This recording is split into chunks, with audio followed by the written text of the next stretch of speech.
Hi అండి. ఈరోజు రొయ్యల కర్రీ ఎలా చేయాలో చూద్దాం. దానికోసం రొయ్యలు శుభ్రం చేసుకుని అందులో కారం, పసుపు, ఉప్పు, మసాలా పేస్ట్ వేసుకుని బాగా కలుపుకోవాలి.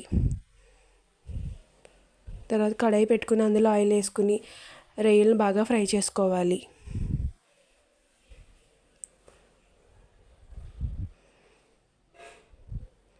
వీడియోలో చూపించిన విధంగా బాగా ఫ్రై చేసుకోవాలి. వాటిలోంచి వాటర్ వస్తుంది.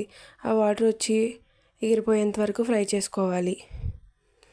తర్వాత దాన్ని ఒక బౌల్లోకి తీసుకోవాలి. తర్వాత అదే కడాయిలో కొద్దిగా ఆయిల్ వేసుకుని ఆనియన్స్, పచ్చిమిరపకాయలు వేసుకుని బాగా మగ్గించాలి.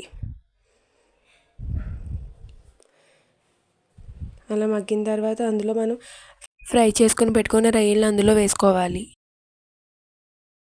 దాంట్లో కరివేపాకు యాడ్ చేసుకోవాలి.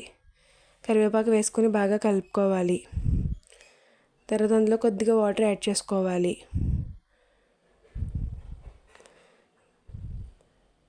తర్వాత ఒక 10 నిమిషాలు ఉడకనివ్వాలి. అలా దగ్గర పడేంత వరకు ఉడకనివ్వాలి. అంతే, మన రొయ్యల curry ready. Thank you so much.